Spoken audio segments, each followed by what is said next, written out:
As a former shopaholic turned minimalist, I wanted to share with you this list that I made of 20 things that give me a dopamine hit without impulse buying.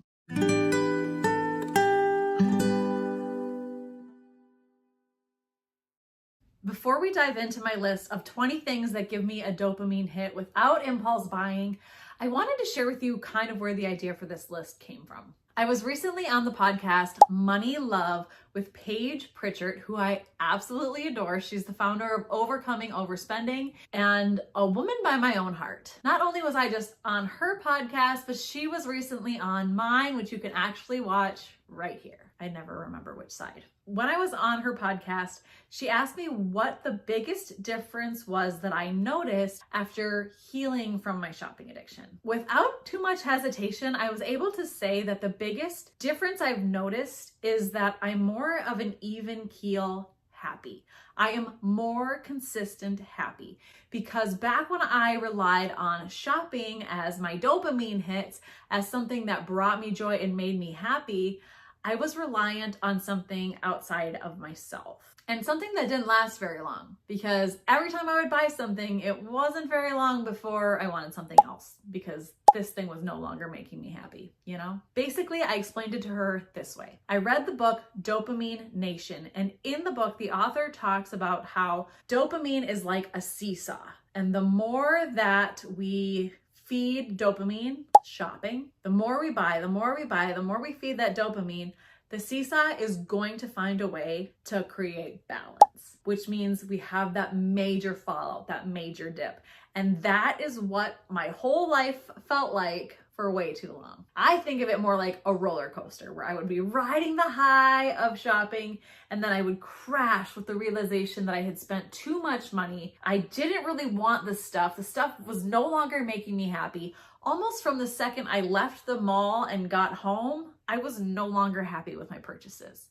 And I truly would shop in like a high state of mind. Now, it took some time and a lot of intentional mindset shifting to heal my shopping addiction. Not only did I have to decide that I wanted a life that felt bigger than stuff, but I also had to intentionally work to give myself those dopamine hits through things like gratitude practices. Now, I know if you're anything like me, you probably have heard people talk about gratitude practices so many times that you're like, yeah, I know we're supposed to be thankful for everything.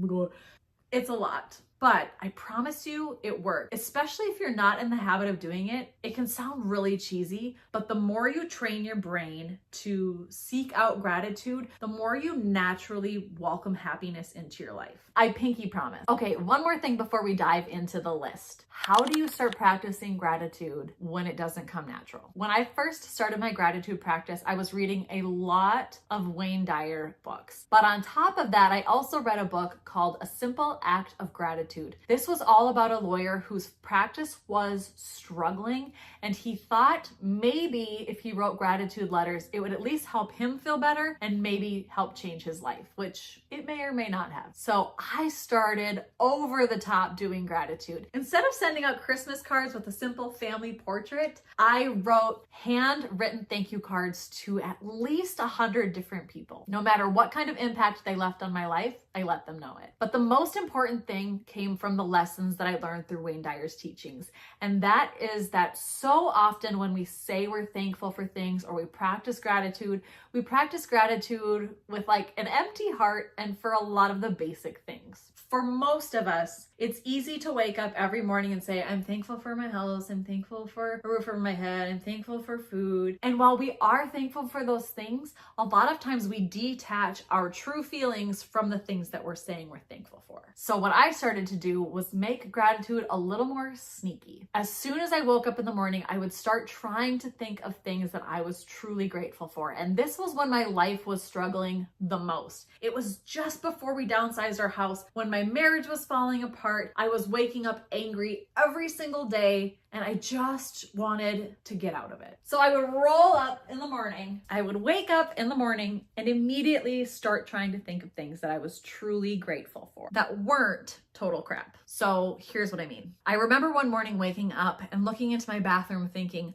I'm really thankful that I have access to running water. I am really thankful that I have a toothbrush because I love that feeling when I get to brush my teeth. That feels so good. I love that I have access to running water because I get to take hot showers. Also, I'm thankful for my bed. I am thankful for fuzzy blankets. Who on God's green earth is not thankful for fuzzy blanket? I want to meet that person. Building my gratitude practice required me to start thinking outside the traditional box of a roof over my head. But the more I practiced, the easier it became. And slowly the grip of stuff got looser and looser, and the ability to be happy became easier and easier. And remember, if you want the list of the 50 books that changed my life, you can grab that below in the show notes. Okay, let's get into my list of 20 dopamine hits that do not require impulse shopping. Number 1, fiction books. I consumed so many nonfiction books for so many years, and while they truly helped transform my life,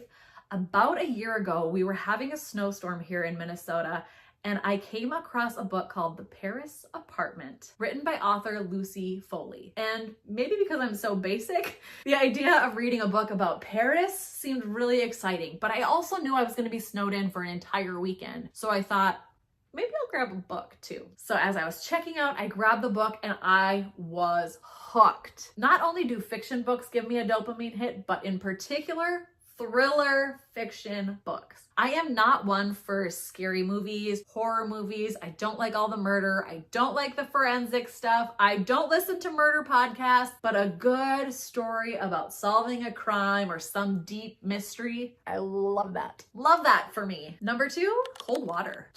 I actually had ice mask written down because I have a little tool that I use that you can freeze overnight and it becomes a big hunk of ice. You can rub it all over your face and it feels so good. But as I was writing it down, I realized I actually like taking cold showers sometimes. And one of my favorite pastimes is jumping into Lake Superior in the summer. So I just went ahead and combined all of those things into cold water. And I suppose as an asterisk to that, I could also share with you that this past winter, I did a 200-degree temperature change when I went from a sauna to rolling in the Minnesota snow. And it was amazing. Also, the book Dopamine Nation kind of talks about this, where a man actually used taking ice baths to help cure his drug addiction. That's pretty interesting. Number 3, minimalist skincare. And I say minimalist skincare because I realized that taking the time to take care of my skin or my beauty or whatever it might be gets to a point where it feels good and then slowly can become really overwhelming and draining depending on the energy that I bring to it. So no longer am I buying all the skincare things or feeling that I need all of them either. I don't want to be someone who's got 6 different lotions on my face, a mask on, rolling all the things, praying to the crystals, whatever all the skincare routines are, I don't want all of it. But I do love taking the time before bed and in the morning, rubbing some vitamin C serum on my face and a little bit of moisturizer. It just feels like a little moment of loving on myself, doing something kind for my skin, and then moving on. Because I think it's important that we pay attention to the mindset we bring to a lot of things. If I were rubbing stuff into my skin going, oh my God, I'm so hideous, I can't get any more wrinkles, I feel like I would create wrinkles, I would create stress, and I would just add to my problem. Number 4, doing my hair. I don't know if anybody else feels this way. I've got naturally straight hair, so for the most part, my hair looks okay, but there are those days where just taking the time to add in a few curls makes me feel so much better. Even if I choose to spend the entire day in my pajamas, like today, and maybe not put any makeup on my face, having my hair look cute just instantly makes me feel better. Not only when I do it, but every time I look in the mirror, I can go, because my hair looks nice, and that makes me happy. Number 5, shaving my legs. I don't think they're actually shaved, but it is something that makes me happy. I have been shaving my legs since I was 8. Hashtag hairy girl. Oh my gosh. Taking the time to shave my legs, it always feels so good. I know that there are women out there who embrace the winter hair, embrace the winter leg hair growth, and I just cannot do it. I don't like the feeling of like the hairs prickling on my pants. Ugh, I don't like it. I don't like it. There it is. Number 6, having pre-made meals. Back when my kids were little, I was one of those moms that was making a new recipe every every single night, usually Pinterest fresh, which meant they all had different ingredients, different things that I had to do, and I spent so much time cooking, and I did this for so many years. And I don't know why, because growing up, we had spaghetti, we had pizza, we had tacos, we had chili. They were basically like, oh, Swedish meatballs. We had the same rotation of meals that my mom would do, and I was cool with it. But for some reason, I put that pressure on myself to be the mom who always made something new and something different. But if you're always making something new and something different, your family can't ever really adapt to getting to like anything, right? On top of that, I was constantly cooking when I could have been spending more time relaxing, hanging out with my kids, or just feeling truly present in my life, instead of being the crazy mom standing over a hot stove with the dishes piling up in the sink. No, thank you. As we speak right now, I have breakfasts meal prepped, and I'm going to be meal prepping a dinner that should last us for the next few days. Hot tip for any moms who love the idea of meal prepping so that you're cooking less: tacos. Tacos are always the solution. It is not uncommon for our family to eat tacos literally Monday through Friday. And the thing is, none of us ever get sick of it. And if you think you'd get sick of it, take the time to consider that you can do them so many different ways. You can do taco salads, nachos, hard shells, you can do soft shells, burritos. There is no end to the amount of things that you can do with tacos. And they can be relatively healthy too. Number 7, vacuuming up pet hair. I know this makes me sound like a total weirdo, but whenever I see there'll be like an edge in my house, it's like all the pet hair accumulates to the side, and walking past it drives me absolutely crazy. And this happens so much in my bathroom. I don't even know how, but nothing makes me happier than taking out my Dyson and going and just watching all of that hair disappear. It's probably that same kind of dopamine hit that you get from watching a cleaning video. Like, you just feel like you did something even though you're only watching someone else do it. That's kind of how, like, a quick vacuum up of pet hair, it just makes me feel like I did so much more than I actually did. Number 9, a good candle. I feel like so many of us feel this way. Taking the time to light a good smelling, crackling candle is just an immediate relaxation. Our family's personal favorite are the woodwick candles. After the candle is done, I reuse all of the wax for our little wax melters that we have so that the smell can keep on going even after the candle is done. Number 10, I'm saying it again because I mean it so much, cozy blankets. Also, I have a really good system for keeping cozy things cozy. So if you want to know my best methods for keeping all my fuzzy stuff fuzzy, not just my blankets, but inside my sweatpants too, let me know, and maybe I'll do a video to share that with you guys. Number 11, fresh nails. I just got my nails done yesterday, but for a long time, I wasn't getting them professionally done. I was doing them at home. Now, while this is technically still having to spend some money, it's not necessarily an impulse buy. I include getting my nails done in my budget, or if you have nail stuff on home at hand, it's a one-time purchase that you can keep reaping the benefits of over and over again. Number 12, under eye patches. To me, my morning routine is absolutely sacred, so I love nothing more than washing my face and doing under eye patches. This isn't something I do every single day, and I took a long break from doing them, but I just love the tingly feeling that I get of popping those things under my eyeballs. I don't actually know if they even do anything, but somehow it just makes me feel like my day is off to a better start. Judge me all you want to. That's what it is. Number 13 is one of my first gratitude practices that I told you about earlier, brushing my teeth. Believe me, I don't always like brushing my teeth. Mostly at nighttime, I have to talk myself into it every single night, but I love the feeling of clean teeth. Even back when I was in middle school, I remember feeling like the film build up on my teeth, and I just hated it. I don't think any of us like it, but for me particularly, it's a dopamine hit. Number 14, kisses.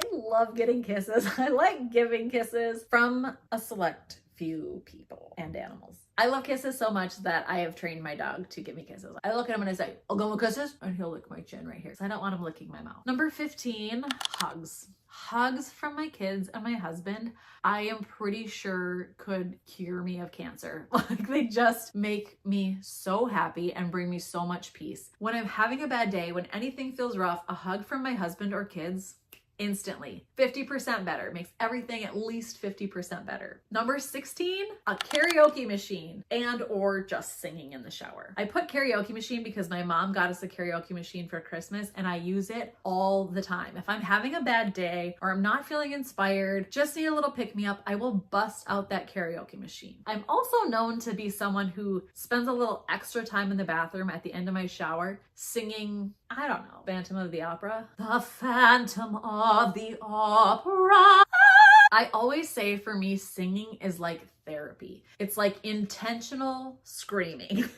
So when I have those days where I feel really frustrated, really stressed, really down, basically any not great mood, singing helps me. If I'm already in a good mood, it elevates me even higher. Instead of screaming, instead of taking out my anger, there is nothing more therapeutic to me than belting out some sort of Broadway tune. Number 17, those post-workout feels. True, I maybe don't always like the workout, and I am a big fan of half-assing your workouts whenever possible. Side note, if you haven't heard me talk about how I started half-assing my workouts in order to work out more, let me know, because we can talk about that too. So I might not always want to get to the gym, but I love nothing more than how I feel after I go. And in fact, that's one of the things that actually helps me stay consistent with going to the gym, is reminding myself that I never regret a workout and I always feel better afterwards. Number 18, tasty and aesthetic food. Now, maybe this is because I'm a Taurus. Whenever I read about Tauruses and it says that they love food, I'm like, oh yeah, this fits.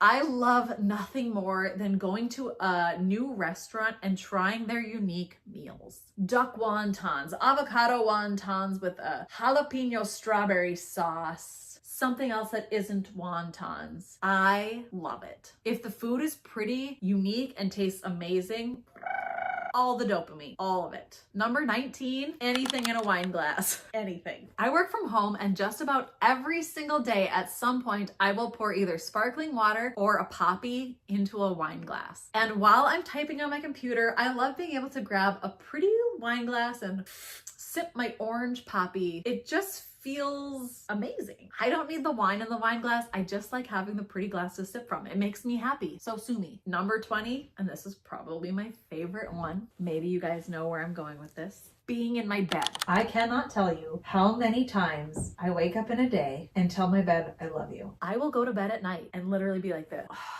I love you. And Tom will be like, I love you too. I'm not talking to you. I'm talking to my pillow. And I added in a bonus one because it goes hand in hand with my whole minimalist journey, and that is putting on an outfit I know that I love. I used to spend so much of my time when I was younger trying on a new outfit and trying to find something that made me feel good. So I love being to that point in my life where, for the most part, everything in my closet makes me feel amazing. I love being at that point in my life where I know which outfits I like. I know what in my closet makes me feel good. So I don't have to try and test it out every single day. I can just put something on and know that I'm going to feel comfortable and confident. Instant dopamine hit. And it doesn't make me stressed. So there should be like bonus points for that, I feel like. Okay, that's my list of 20 dopamine hits I get that are not impulse shopping, but I'm gonna need to hear your list too. Like, let's help each other out and keep this momentum going. What is something that makes you so happy that maybe doesn't cost anything at all? And if you want to stay on the minimalist shopaholic recovering side of YouTube, be sure to like and subscribe.